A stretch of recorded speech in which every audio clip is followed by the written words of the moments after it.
Tabagisme et les affections respiratoires. 1. Définition. Le tabagisme se définit par la consommation de tabac. Le terme tabagisme est aussi utilisé pour désigner le comportement des personnes dépendantes au tabac. On distingue le tabagisme actif, la personne fume, du tabagisme passif, inhalation de la fumée provoquée par l'autre fumeur. Le tabac, issu des feuilles de tabac, est consommé sous différentes formes et peut être fumé, sucé, prisé ou chiqué. Le tabagisme représente la première cause de maladies chroniques dans le monde, avec notamment les maladies cardiovasculaires, respiratoires et les cancers. 2. Le mécanisme.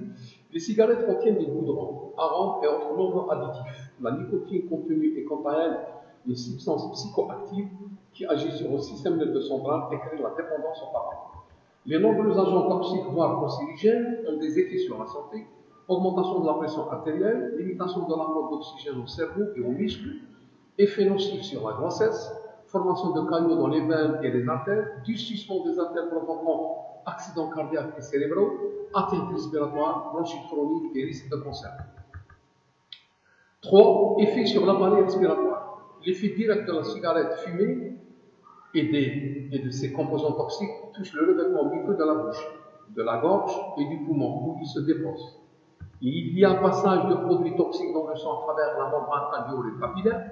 Le poumon permet le passage des gaz O2 et CO2, mais également le passage d'un certain nombre de substances toxiques, telles que la nicotine, les hydrocarbures, phénol, etc. Une fois passées dans le sang, ces substances toxiques sont passées dans les artères vers tous les organes. Dès les premières bouffées de tabac, les cycles bronchiques se paralysent. En cas de poursuite de tabagisme, ces cycles disparaissent progressivement, rendant ces cellules incapables de jouer leur rôle dans l'évacuation des sécrétions et de toutes les particules contenues dans l'air respiré. L'atout devient le seul recours pour épurer, d'accord, le mucus et poussière inhalée.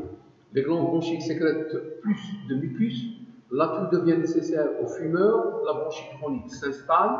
Après une dizaine d'années de tabagisme, s'installe une atteinte plus importante, c'est la bronchite chronique obstructive qui peut provoquer un emphysème. Enfin, une transformation métaplasique de la muqueuse va survenir avec la poursuite de l'irritation.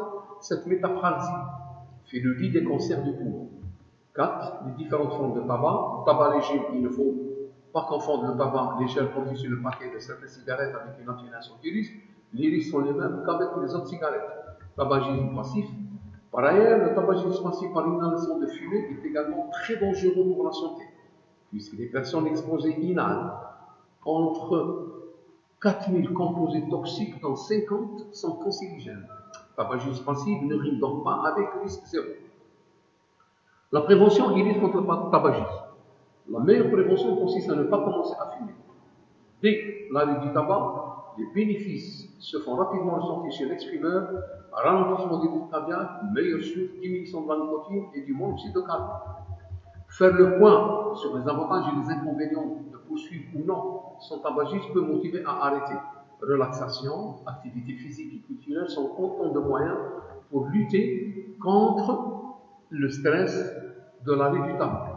En fonction de chacun et du degré de dépendance, des aides au sevrage peuvent être proposées: soutien psychologique, substitut nicotinique, disponible sous plusieurs formes, timbre ou patch ou pastilles, voire médicaments. De nombreuses mesures ont été prises contre le tabac, telles que l'interdiction de la publicité, l'interdiction de fumer dans les lieux publics, y compris bien sûr les écoles, collèges, lycées et les bureaux. Campagne de prévention et d'information, hausse de prix des cigarettes, avertissement sur le pari des cigarettes, mais il ne suffit pas de réglementer. Encore faut-il faire appliquer. Et sachant que ces mesures n'empêchent pas les industriels du tabac de poursuivre leur principale stratégie: conquérir le marché des plus jeunes, afin de les rendre dépendants à la cigarette et fidèles à une marque, de leur vendre le plus longtemps possible. Ils multiplient ainsi, malgré les interdictions, les campagnes de publicité détournées, distribution de cigarettes gratuites, accord avec certains acteurs de cinéma, cadeaux, etc.